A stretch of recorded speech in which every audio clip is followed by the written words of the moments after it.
The assassination of President John Kennedy on November 22nd, 1963, remains one of the most compelling murder mysteries of the century. The man officially held accountable was, of course, Lee Harvey Oswald. It seemed that throughout his 24-year life, Lee Harvey Oswald desperately wanted to be somebody important, to change the world somehow, to teach it a lesson. On November 22nd, 1963, the world did change, and Oswald was at the center of it all.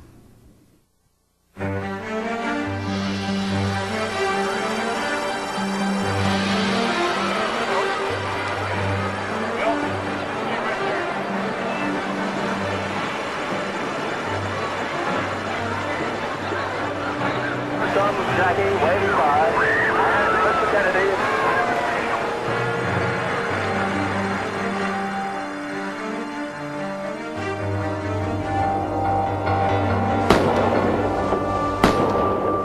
President Kennedy and Governor John Conley of Texas were shot in an assassination attempt in downtown Dallas. Just a moment. We have a bulletin coming in. We now switch you directly to Parkland Hospital. It's official. As of just a few moments ago, the President of the United States is dead.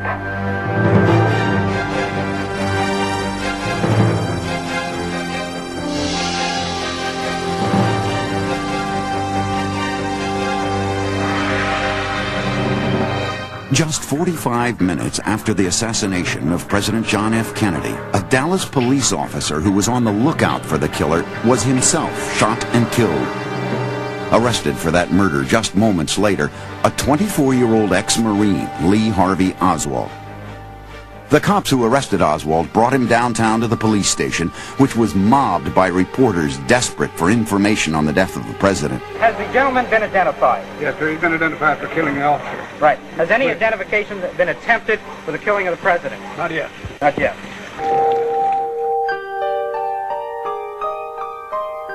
Lee Harvey Oswald was born in New Orleans on October 18th, 1939, just 2 months after his father, an insurance salesman, had died of a heart attack. Lee's mother, Marguerite, quickly discovered that caring for her 3 boys, John from her first marriage, Robert Jr., and the newborn Lee, was more than she could handle.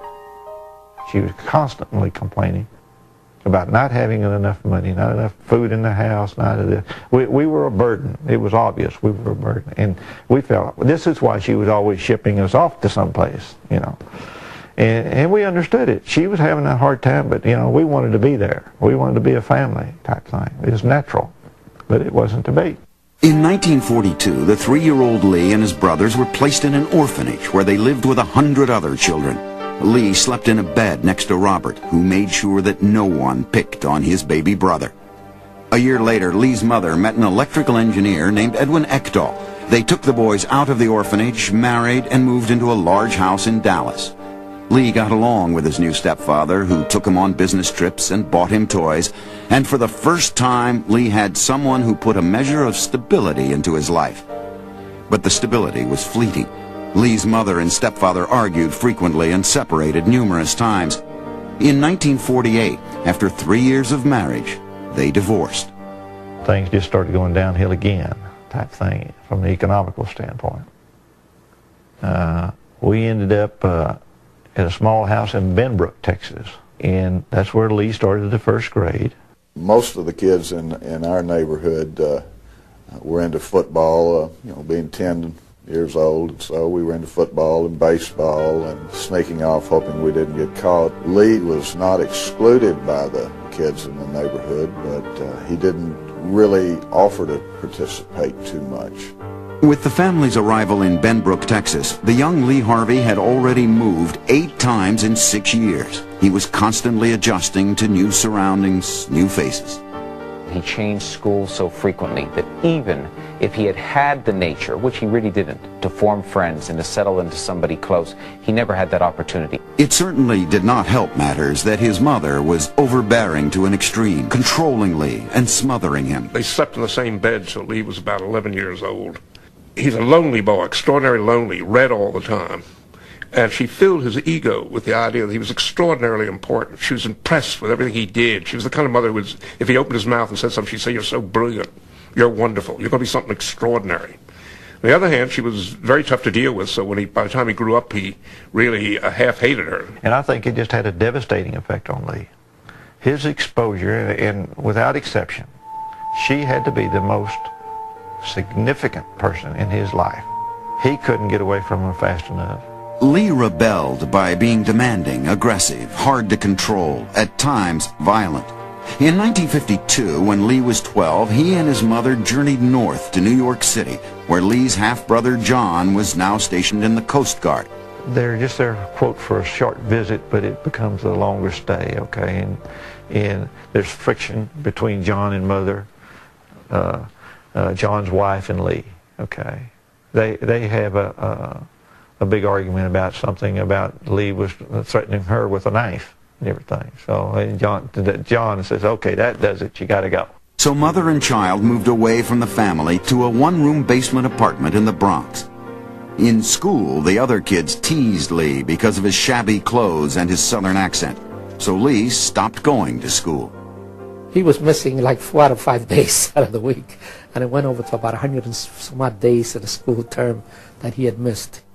He played hooky so frequently that for 3 weeks in 1953, he was placed in a home for juvenile delinquents and required to undergo psychiatric evaluation. Counselors found the 14-year-old Lee to be withdrawn and emotionally disturbed. He had no friends. He spent most of his time by himself. He told me, I remember his saying to me, that there was kind of a veil between him and other people, and he liked it like that. He didn't want anybody to pull aside the veil. Lee's sense of isolation only intensified as he grew older, aggravated by his mother's obsession with his sexuality. She gave him no privacy and made Lee feel insecure about his body by voicing her concern that Lee had some kind of sexual problem, even though doctors saw no evidence of one. She said, well, had they looked down there? And I said, you know, I assume so. I don't know. There was nothing that they found that was, you know, at all remarkable. She also told me she used to bathe all her kids herself until they were about 10 or 11, and then they got too big down there for her to look at. To get away from his mother, Lee wandered the streets of New York, memorizing the subway system and visiting the Bronx Zoo, a young boy all alone in the big city, susceptible to whatever influences came along, including political ones. Young Lee Harvey Oswald, with no association and nothing to latch onto in life, gets a pamphlet one day from a woman on a street corner of New York, and it turns out to be about the Rosenberg case, people charged for selling state secrets on the atomic bomb to the Soviet Union. And suddenly he reads it, and he latches onto something in this sort of life that's looking for a purpose and aim, and it happens to be a political philosophy, and it's communism. He read the Communist Manifesto when he was about 15, and already I think there's this style implicit in him that he was going to find a separate solution for everything in his life. His mother's solution to his truancy problems was to pick up and move back to New Orleans, and soon after to Fort Worth, Texas. Despite his communist leanings, Lee decided he wanted to follow in the footsteps of his older brother Robert and enlist in the Marines. He admired somebody, and that was Robert Oswald. He looked up to his brother, and his brother had escaped the oppression of that household by going to the Marine Corps, and that was Lee's ticket to freedom.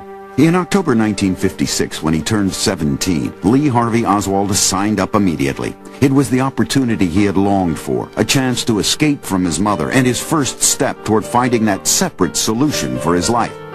A quest that would eventually lead Oswald to a place few Americans ventured during the height of the Cold War, the Soviet Union.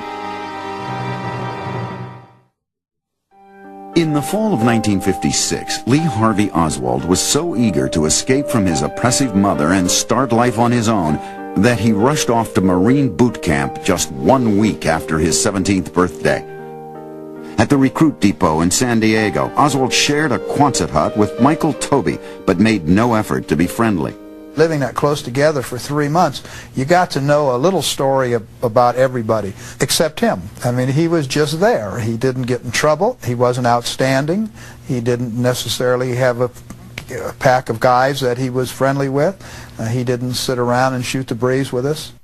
After qualifying on the firing range as a sharpshooter and training in aircraft surveillance and radar, Oswald shipped out to the Atsugi Air Base outside Tokyo.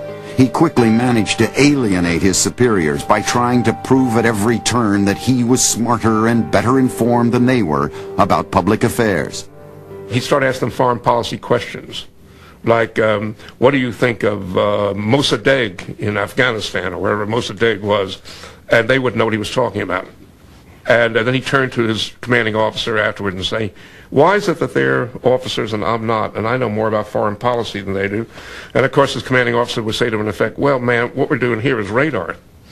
And foreign policy doesn't enter it over here. We're just working these radar machines. Quickly, this career that he hopes will take off doesn't take off at all. As a matter of fact, he's court-martialed once for shooting himself with a pistol that he's not supposed to have. Another time he attacks a senior officer and gets into a fight. In June 1958, Lee was sentenced to 28 days in military prison. It made him bitter. He hated the brig. He hated the Marine Corps. He felt they'd oppressed him, that they denied him, that they didn't appreciate him. The key thing was that they didn't have an understanding of how brilliant he was. Disgusted with the Marines, but still searching for some way to distinguish himself, Lee turned once again to communism. His interest in the Soviet Union intensified. He began to study Russian. Fellow Marines called him Oswaldskovich. He had Russian records. He would play chess with people and ask for the red pieces or checkers. He would answer "ya" if you asked him a question about something. And people viewed him not as a security threat, not as somebody who was a Russian spy, but just sort of as a quirky person who was to be avoided. He was almost a joke at this point. By 1959, Oswald was such a failure as a Marine that he was reduced to janitorial work. He began maneuvering to get out of the service. Lee's mother, back in Texas, anxious to get him home, came up with a flimsy excuse. Mother had an accident at the place that she was working and applied to get him out on early discharge on the premise that he would come home and help her support herself. And that procedure went through, so consequently he was discharged in early September of '59. But life with his domineering mother was not what Lee had in mind. Just 2 days after arriving in Fort Worth, he headed off for New Orleans, then purchased a one-way boat ticket for passage to Europe. Lee wrote his mother a quick goodbye letter telling her he did not expect her to understand his plans. Mother has a letter from him saying that, he's going to go to Russia. Lee arrived in Helsinki in October 1959 and applied for a visa from the Soviet consulate, saying he was a student traveler. He did not mention that he'd been a Marine. Within 2 days, he was granted permission to take a 6-day trip to the Soviet Union. The 19-year-old Lee had been developing a secret plan. He would show up as a tourist and then defect. Oswald went over to Russia with the idea that they'd be enormously excited by his arrival. He may have known that no Marine had ever defected before. He thought he would be an international figure, and that the Russians would take him most seriously, use him for propaganda, and he had become a large figure in Russian life. Once in Moscow, Lee and his Russian guide went on a sightseeing tour. Later that day, he told the guide he wanted to apply for Soviet citizenship. But the Soviet authorities showed no special interest, since Oswald was not a high-level defector who could reveal American secrets. When I talked to Yuri Nosenko, who was the Russian intelligence officer who handled Oswald's file, he said directly, no, I'll tell you what we were interested in. Did he know military intelligence? If he had been a Marine guard at the U.S. Embassy, then our antennas would have gone up. We would have been very interested because he could get information for us. But what did he have to offer? Not everybody who came across the transom had intelligence value. Oswald spent his 20th birthday, October 18, 1959, visiting Lenin's tomb and waiting for a final word from the Soviet government. In typical bureaucratic fashion, the authorities stalled. The idea that anything could happen quickly was alien to the very process of Soviet life. So when this fellow came over, the first attitude was, he must be a spy. Then the KGB began to say, but he is so unlikely. He doesn't fit the pattern. And then they thought, well, maybe the CIA is doing something new. Maybe they're sending over an oddball to see how we react. Finally, the Soviets made a decision. On October 21st, the day before Lee's visa was to expire, Soviet officials informed Oswald that his request for citizenship had been denied. He would have to leave Moscow within 2 hours. In a diary, Lee wrote, "My fondest dreams are shattered." Back in his hotel room, Lee took a knife and slit his left wrist. His tour guide discovered him there, unconscious, and rushed him to the hospital where he was stabilized. The following week, Lee was released and placed in a hotel while the Soviets decided what to do next. But Lee, determined to stay in Russia, had his own plan. On October 31st, he showed up at the U.S. Embassy. He told me, in effect, that he came there to give up his American citizenship. And, will I please get on with it quickly, that he didn't want any lectures from me, and he didn't want to enter into any discussions with me. He said to me, "I intend to make available to the Soviet authorities everything that I've learned about the Marine Corps and as a radar operator." But diplomat Richard Snyder told Oswald the embassy was now closed for the day, and he would have to come back. Lee stormed out, proud that he had shown great bravery in standing up to American officials. Now the Russians were even more confused about how to handle this odd American. They have two choices, the Russians. Do we put him on a plane and force him back to the United States, or do we let him stay here and don't give him citizenship? And they opt for the second. Let him stay here. We'll move him out to a provincial capital, 450 miles from Moscow. Move him out to Minsk. A city where it would be easier for the KGB to keep a close eye on Oswald. The Soviets arranged a job for him as a metalworker in a radio and television factory, something Lee knew nothing about, but he accepted his fate. He ended up in a very fancy apartment building with a very small apartment. He was making as much money as the head of the factory. There he was living, he was an American, he was a bit of a movie star to the local Minsk people, the only American they'd ever seen. The girls would all pass him in the radio shop and say, "Hello, Alec," they called him Alec. "Hello, Alec, how are you?" hoping that he'd take a rise. For the first few months, Lee flourished in his new role. He loved the attention. For the first time in his life, he made many friends, went to parties, to the movies, and joined a hunting club. In his diary, he wrote, "I am living big and am very satisfied." He writes a letter saying he's going to sever all connections with all members of the family. He's going to live in Russia for the rest of his life. You know, he wants nothing to do with the United States. It's quite disheartening. Soon, Lee started to date, including one beautiful 19-year-old named Marina Persakova. Marina was a very attractive girl, marvelous blue eyes. She was interested in Lee because an American was a catch. On the other hand, she was only half taken with him. She mentioned that she really didn't like his smell, that he had an odd odor, wasn't disagreeable exactly, just an odd odor, and it was always with him. But, like Lee, Marina was searching for a way out of her own difficult childhood. Lee, the rare foreigner with his own apartment, seemed to offer just that. After only 2 months of dating, they married in April 1961. The KGB recorded a great many of their dialogues. The fights they had were absolutely absurd but classic, you know, on the order of, "What do you mean I did not wash the floor? I've washed that floor 21 times. You only washed it once, and you come in here and your shoes are dirty. You track up the floor." So it's a comedy because what you've got is people saying strong things to one another, and all recorded by the KGB, listening in, saying, "Is this a spy? Is this not a spy? What is her role? What's her relation?" So taking it very seriously. On the other hand, they're two young people just having these dumb fights. Marina gave birth to a daughter, June Lee Oswald, in February 1962. But by now, Lee was realizing that life in the supposed communist paradise was boring and endlessly bureaucratic. He had lost his enthusiasm for patriotic duties such as picking potatoes at the state collective farm. Unbeknownst to Marina, he was already making plans to return to the United States. Oswald began writing to the U.S. Embassy in Moscow. He wanted his passport back and made some motions, you know, of contrition. Said, "I've learned a hard lesson the hard way," was the major part of it. But things weren't what he had expected. Approval to return to the U.S. involved mountains of Soviet and American paperwork. It took almost a year before Lee and Marina and their newborn daughter were given permission to leave in June 1962. The egotistical Lee had assured Marina that his arrival would be widely covered by the press. After all, he could tell Americans what life was really like in Russia.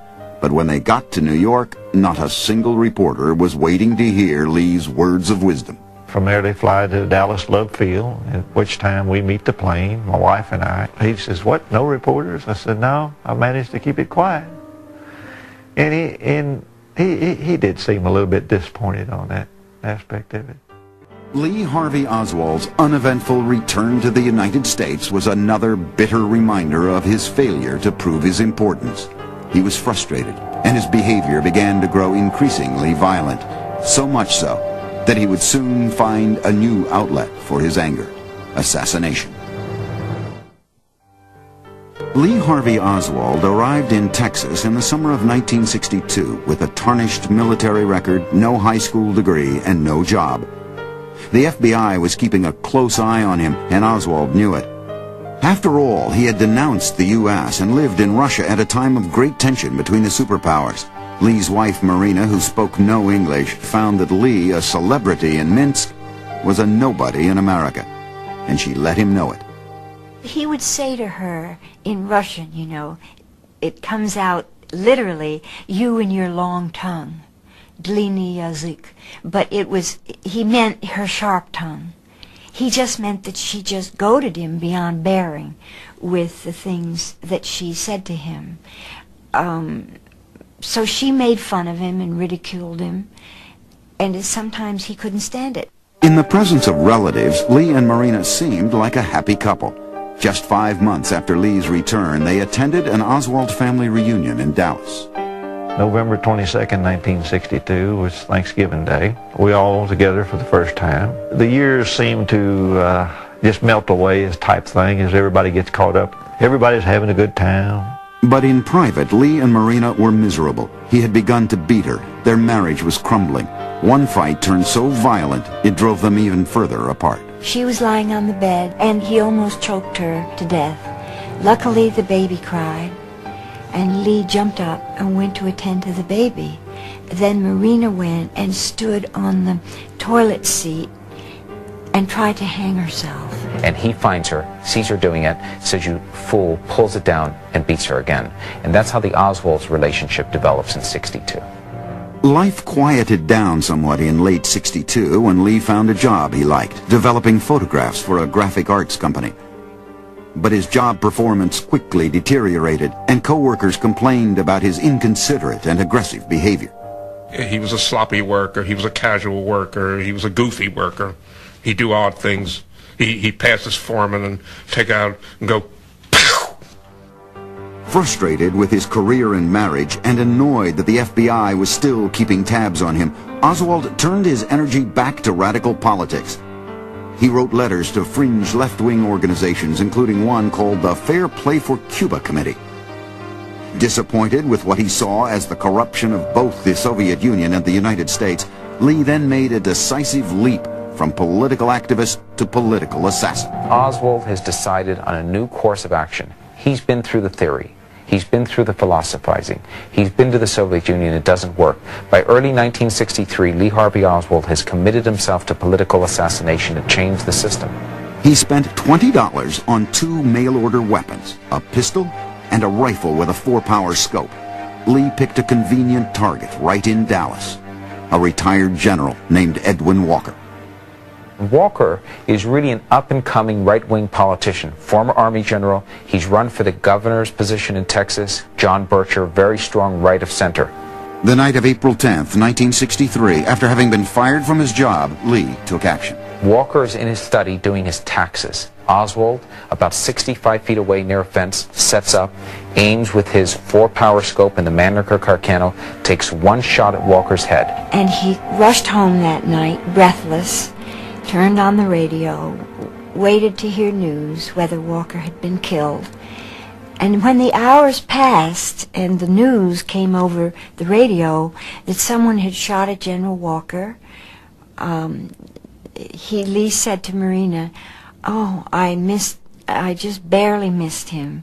If he hadn't moved his head at the last minute, I would have killed him." The bullet had nicked the wooden sash on a window and missed Walker's head by a fraction of an inch. After weeks of planning, Lee had failed once again. Afraid the police might find him, he decided to skip town. A new friend of Marina's, named Ruth Payne, unaware of Lee's assassination attempt, offered to help the struggling couple. He had apparently lost his job and was planning to go to New Orleans. So I suggested that Marina might stay with me while he was looking for work. Marina took Ruth up on her offer and moved into her house. In May, Lee headed for New Orleans, where 2 weeks later he got a job at a coffee company. Marina joined him there. Soon after, Lee started his very own chapter of the Fair Play for Cuba Committee. To me, it's another indication of he's wanting attention. He wants to draw attention to himself. For what purpose? I don't know. It's different, though. Everybody down there is against Cuba, I guess. You know, but he wants fair play for Cuba. It's American and Russian. You know, what side you on? Hey, what side gets attention? Lee made thousands of leaflets for his pro-Cuba group, and in the sweltering summer heat handed them out to passers-by. So odd a sight, it caught the eye of the local media. I was instructed by my TV station to find out if he was going to hand out leaflets again. We might be interested in filming him doing that. So he set up the next leafleting, which was Friday, August 16th, at the Trade Mart down on Camp Street. In your work with the Fair Play for Cuba Committee, what are you advocating? We advocate restoration of diplomatic, trade, and tourist relations with Cuba. Things were picking up for Lee. In addition to the TV appearance, he was invited to appear on a radio debate show to discuss his radical views. He was the kind of person who could hold his own despite a tremendous array of facts and antagonism and hostility against him, because that's exactly what happened when he went on radio with us. How many people do you have in your committee here in New Orleans? I cannot reveal that as secretary of the Fair Play for Cuba Committee. I believe it was mentioned that you at one time asked to renounce your American citizenship and become a citizen of the Soviet Union. Is that correct? Well, I don't think that has a particular import to this discussion. But Lee's moment in the spotlight was just a passing media curiosity, and Marina could tell it did not satisfy his desperate longing for attention.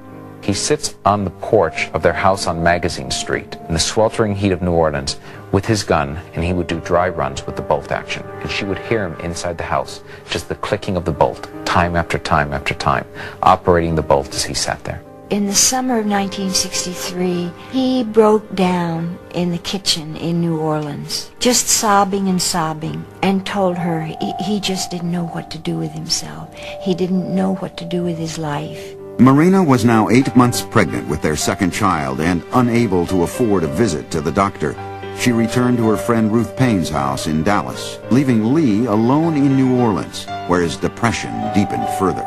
So he has a debate, you know, he's making progress, he's getting some attention, he's getting some exposure. Maybe something good's going to come out of it in his mind, but it doesn't. It just kind of goes downhill. So he leaves and goes to Mexico. Maybe he needs to go to Cuba.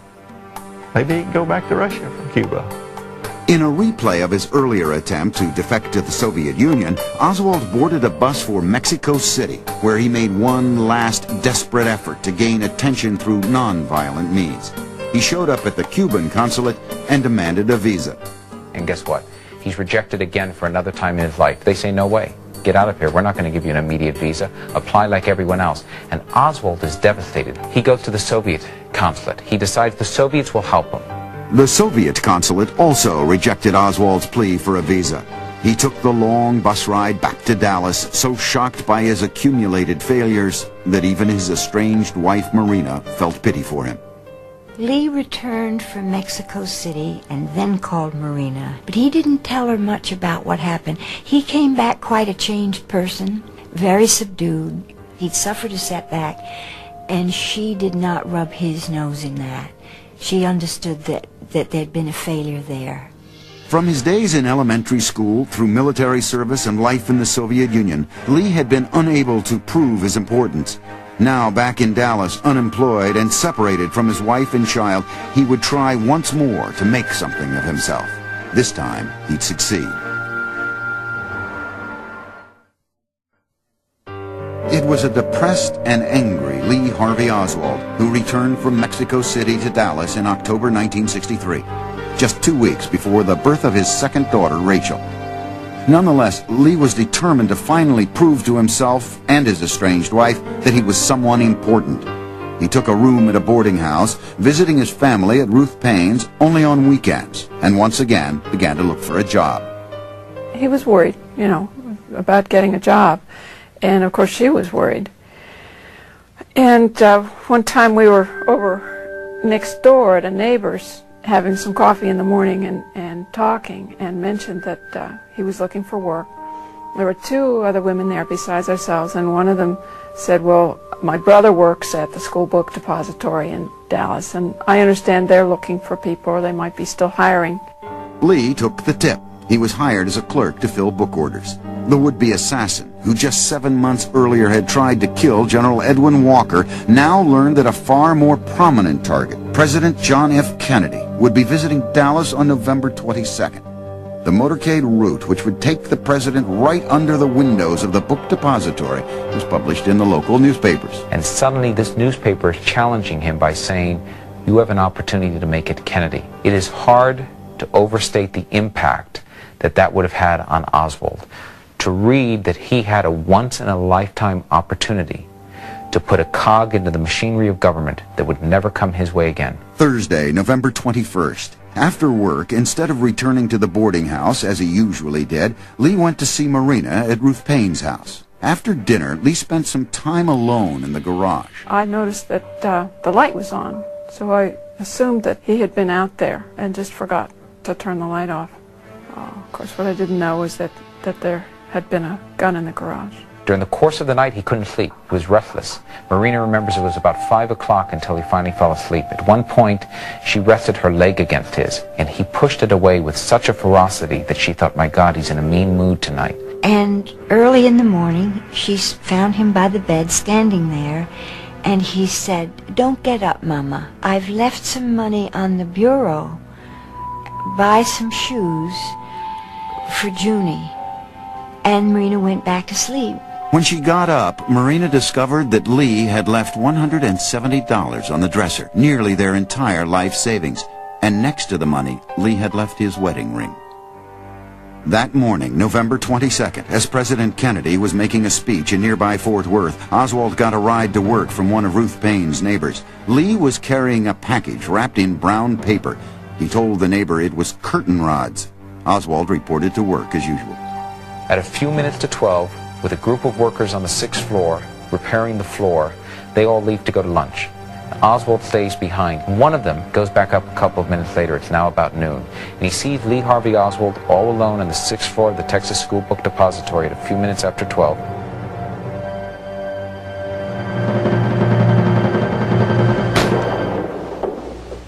We heard a shot, and I was standing in an opening in the center of Dealey Plaza, and I said, somebody's shooting firecrackers, you know. But the next shot got my attention. No, that's a gun.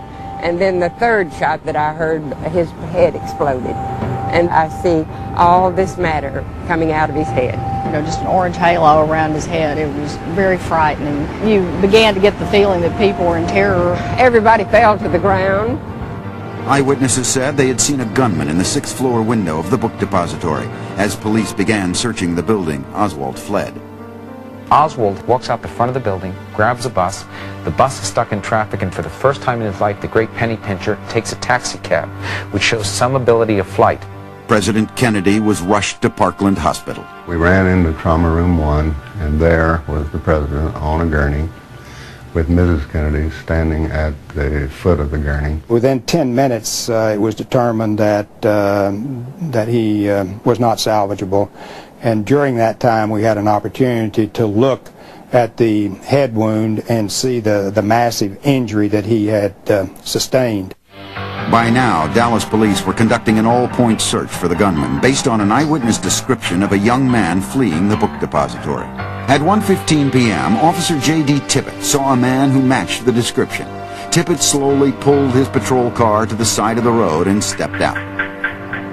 In front of a dozen witnesses, Lee took out his pistol and shot Tippett 5 times, killing him. Lee ran down the street, but he was spotted as he ducked into a movie theater. Dallas police officers found him inside. As Lee grabbed for his pistol, the policeman wrestled him to the ground and arrested him. November 22nd, 1963. I'm at lunch with a group of businessmen. As we're leaving a restaurant, the waitress basically says, have you all heard that there's been a shooting in Dallas and the president has been shot? Listen to the radio.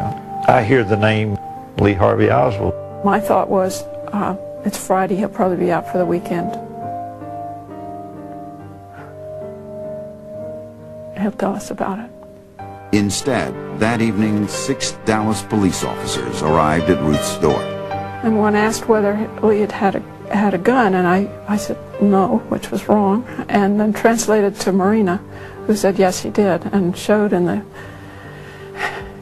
the garage where this blanket roll was. And the officer picked up the roll in such a way that it folded over his arm, and it was clear that it was empty. There was nothing stiff or metal inside it. And that was when I felt like, oh, it really could have been him. It soon became known that Lee Harvey Oswald had been in the book depository when the president was shot, and that he matched an eyewitness description of the suspected assassin. Lee was finally getting the attention he had longed for. The Dallas police station was already filled with reporters trying to get information on the assassination of President Kennedy when the 24-year-old Lee Harvey Oswald was brought in and charged with killing off. Late that night, Dallas police let Oswald speak to the day. Saturday, Lee's older brother Robert was allowed to speak with him. Lee, who was now charged with killing President Kennedy, seemed more concerned with getting new shoes for his daughter than with the accusations against him. And I said, hey, brother, don't worry about that. I'll take care of that, okay? No problem. Finally, wanted to get down to the crux of the matter and say, Lee, what's Sammy else going on? And he said, well, I don't know. And I said, wait a minute. They have your rifle and they have your pistol. They've got you charged with the killing of the president and a police officer. And you don't know what's going on. No, I don't believe all that so-called evidence. And I was looking for some sign of something, emotion or fear or anything, you know. And there was nothing there. And he became aware of it. He says, brother, you won't find anything there. And I said, you know, you're right. Dallas police were having their own troubles interrogating Oswald because the police station was so mobbed with reporters from around the world. Oh, cut it out. For Christ's sake, you don't have to push. Come on, you don't have to push. Lock it off. I want some legal evidence. Lock it off. It was not conducive to good interrogation, and that was one of the reasons that the decision was made to move him to the county jail, because we could eliminate all of that. But now someone was stalking Oswald, a petty mobster and nightclub owner named Jack Ruby, a man who made it his business to be friendly to cops, so he had easy access to the police station. Ruby is seen here posing as a reporter at Lee's news conference, a man who would walk onto the stage of history for a split second, but whose real motives would never be known. Sunday morning, November 24th, with Americans glued to their TV sets watching the president's funeral, Dallas police have made a last-minute change in plans. Jack Ruby hears about it. He turned on his car radio to see whether Oswald had been moved during the night, as he was supposed to be, and learned that because the Dallas police were accommodating the press, the transfer had taken place not in the middle of the night, but in the morning. He strolls over to the police station, goes down the ramp, and lo and behold, there is Oswald right in front of him. The TV networks were now covering Oswald's transfer live. God gave him Oswald. He takes out his pistol, he shoots him. I saw Ruby coming, which I did. I saw him as he stepped out. I didn't have time to do much. I tried to pull him behind me. He went down almost immediately. He groaned and went down. One of the agents walked over to me in the parking lot and said, Robert, Lee's been shot.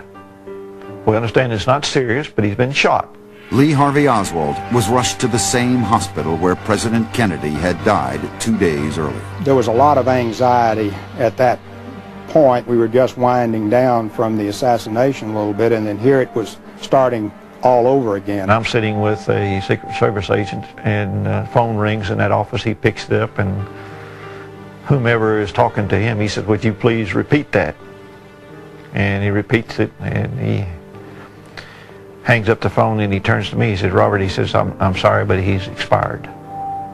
Yeah, it's just another thing that weekend. Pretty hard to talk about. The Oswald family, still in shock from both the assassination and Lee's murder, had trouble finding a priest, a funeral home, and a cemetery that would agree to bury the most hated man in America. Finally, they had one individual that was acceptable and agreeable. We go to the cemetery. They've already taken the coffin from the little chapel that we were going to have the services at, and the reporters have carried it down to the gravesite. I mean, I blew my cool in that chapel. I beat my fist on the wall. In the years since the assassination, Americans have longed for an explanation they could live with, some convenient conspiracy. I think the greatest kickoff for the conspiracy is Ruby's murder of Oswald. If you ask people to believe that life can be chaotic and that your whole life and the history of this country can change because one sociopath armed with what was a $12 rifle can take shots and change the course of history, that's hard enough for people to accept.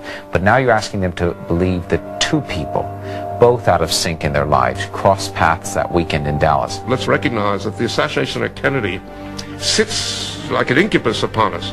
How much does the CIA have to do with it? How much does the FBI have to do with it? How much does the mafia have to do with it? The paranoia in this country has been enormous since that assassination. It just was as if they took a huge blanket and put it all over everything. And the ripples of that, the dust that flew out from that huge blanket coming down over everything, created an air of dust in American perception that became radioactive dust. Everybody saw plots everywhere. But in the end, the only real plot may have been the one festering inside Lee Harvey Oswald, and ironically fueled by the government agents who Lee knew had been keeping an eye on him since his return from Russia. He was affected to a great degree by the way he was observed.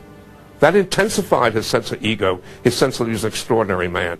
Oswald felt that the CIA and the FBI were after him and observing him. That absolutely intensified his monomania about being extraordinary.